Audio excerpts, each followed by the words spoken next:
Nama saya Mat Sukri bin Ramli daripada Pertubuhan Seni Sukan Gayung Malaysia, Gelanggang Elang Merah, Masjid Taman Rasih. Harapan saya kepada semua anak-anak silat yang terlibat majlis seni pada hari ini, saya harap dapat terus kekal dalam dunia persilatan.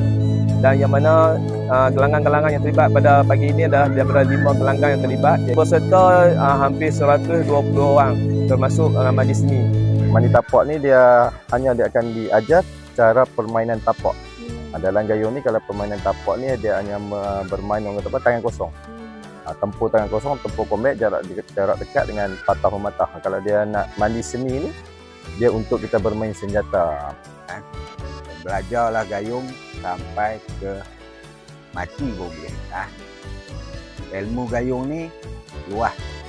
Saya belajar gayung bersungguh-sungguh hingga dapat isinya. Lah gayung apa sekalipun semuanya adalah sama. Pecah gayung di dalam dulang, dulang hanyut di lautan tujuh. Perpecahan gayung, perpecahan sayang di satu masa kembali berteguh.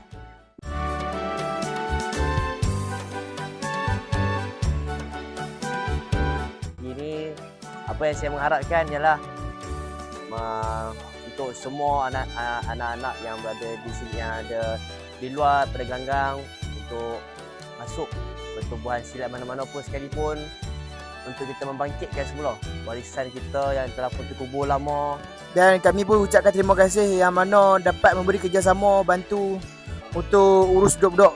Okey, ni bagi saya istiakan berjayalah dengan ahli seramai 100 orang je dong. 1 orang. Okey. Semoga silat ni berjaya kan sampai ke akhirlah kan program kita baik. Cantik. Okey.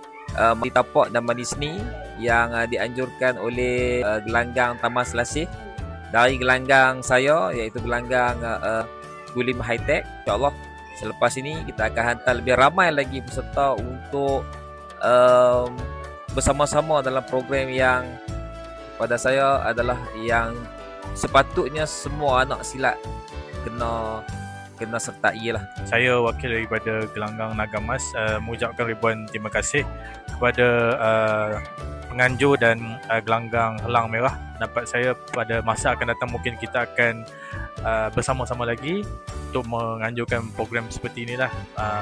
Dan akan ada lagi lepas ni mungkin semuanya dalam satu cawangan.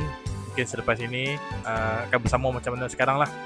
Jadi terima kasih sekali lagi lah kepada Gelanggang Elang Merah. Kami daripada Gelanggang Elang Merah. Syukur alhamdulillah, cuaca pun hari ini cantik. Mudahan majlis kita berjalan dengan lancar, diberkati Allah, dipermudahkan segalanya. Saya dari Gelanggang Kuching Manja. Baiklah untuk kita nak menyatukan diri kita dalam pelajaran kita ambil dalam gayung. So kita boleh nampak lah dari sini mereka kan buat siapan untuk mandi.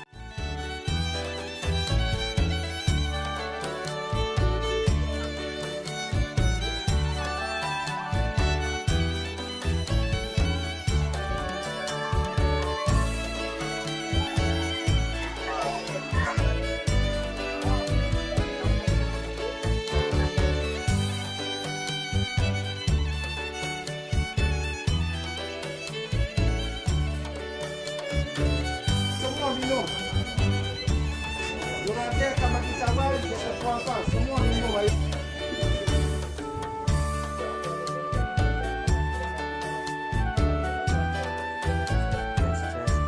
Assalamualaikum warahmatullahi wabarakatuh. Tidak. Saya suka.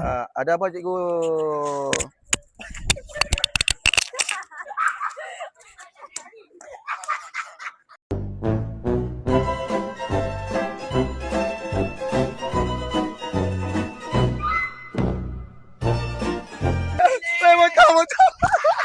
Video dah tekat nak habis lah tu buat banyak. Tak ada nak cakap lagi.